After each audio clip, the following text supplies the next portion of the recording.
News sports reporter Velile Mbuli. Good morning, Velile. Morning, Velile. How are you? Yeah, very good, thank you. Now, I mean, you've been with the Bafana team for the entire week. I know you walked around the Canal Walk shopping centre with them as they were meeting and greeting some of the fans. But this is a team that is on a high. They beat Sudan 3-0 away in their opening qualifier last week, while the Super Eagles were humbled 3-2 at home by the Congo. Are we likely to see any changes to Bafana's starting lineup? Well, it was a big loss indeed for Nigeria. For the first time in 33 years, losing a competitive game on home soil, and also for the first time in 47 matches. When it comes to Bafana, judging by the last training session they had at the Cape Town Stadium last night, match day -1 training session, you do anticipate some 2 or 3 changes. But the coach in his interview yesterday after the training session, he did indicate that he wouldn't like to temper much with the squad or the team that played against Sudan, which won 3-0 away last week in Khartoum. So you expect some few changes, maybe 1 or 2 in the midfield and also up front as well. Maybe Tukalo Rantie. He is one of the players who have been identified to be an impact player to come in the second half and unlock the Nigerian defense together, maybe with Kick and Dolly, you never know. But I don't think he's likely to temper much with his back four. It will remain as it was last week.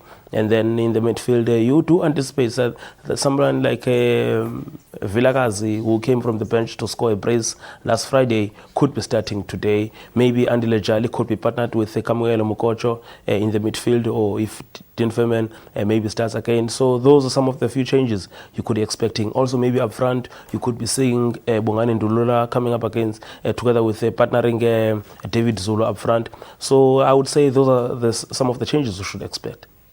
All right, so I know that Shakes has been speaking a little bit about these tactical subs. He often speaks about it, that you don't leave ordinary players on the bench. You actually leave players on the bench that can make a real difference for you. But you think that Vilakazi today will start? I think that's the indication I've been getting in the last 2 training sessions, from yesterday at Athlone Stadium, in fact from a day before at Athlone Stadium, and also last night. He's been mainly training with some of the players who are ideally being earmarked to start. So I expect him to start. Look, this is a big game. This is a game where you will have to start with most of your strongest players. Nigeria, they are no pushovers. They are the reigning African champions. They've got some of the best players in the continent playing in the English Premiership, playing in overseas leagues, in the La Liga. They've got players playing there. If you look at the likes of John Obi Mikel, if you look at Emmanuel Emonike, if you look at Aziz, if you look at one player who I think for me, Stephen Keshi, who arrived yesterday here to conduct the only training session that he had. He will be banking on a player like Ogenye Onanze, who plays for Lazio in the Serie A. So you'll have to start with some of your best players. But yes, when it comes to the offensive line, you can have some of your key players on the bench trying to come from the bench to make change, like we did in Sudan. Now, this is a young Bafana side, and you just speak about the quality of players that are in the Nigerian team. Do you think this young Bafana team can beat Nigeria? We've only beaten Nigeria once, and that was in an international friendly back in 2004. We haven't beaten them in a World Cup qualifier, or an AFCON qualifier, or at a big cup competition game. You know, there's a statement I liked from the coach yesterday after the training session, when he was asked about the 3-0 win away to Sudan. And he did indicate that, one of the key points that as a nation we need to take into account is not to talk too much about the 3-0 win. It's not to look at the 3-0 win as a game that has changed all the problems that we've got.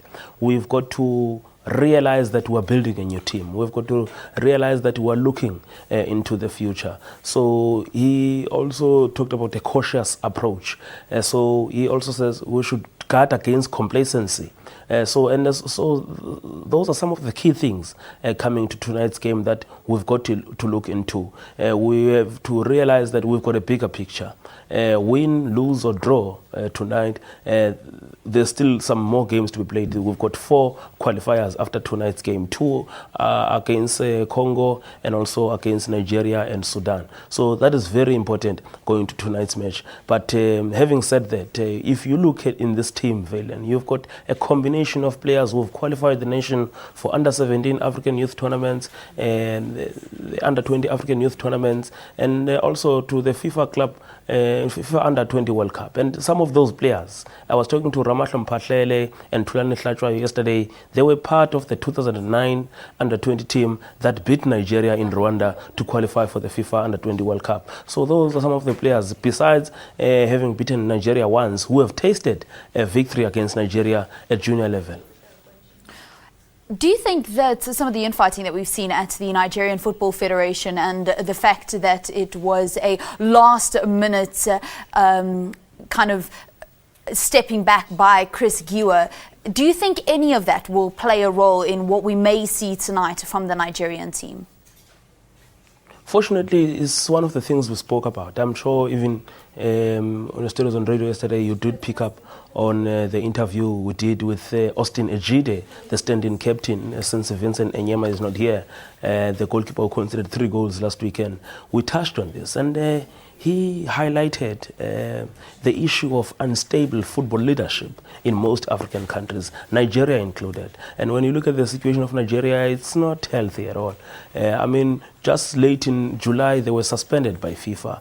And we know that 2 days ago, they came very close to being suspended again, owing to the leadership squabbles that are engulfing that country. But, well, look, he did say that these are some of the things that they expect, but for them as footballers, these are things that are handled by administrators, so it doesn't impact on their performances. And also, last night, Stephen Keshi even touched on that. He said his team is entirely focused on the game. They know that as African champions, they have to register a point or 3 tonight, so that is their main focus. Right. And obviously, you know, when it comes to Nigeria, you should also bear in mind that Stephen Keshi doesn't have a contract at the moment. The only contract he had was for these 2 matches. The loss to Congo last weekend and also this game. So his contract, it ends today. So wow. He's got to register a result. He knows that Yes. to also play for his contract. But it was also interesting because I asked him about the rumors that he was coming to South Africa. He came very close to being a Bafana coach.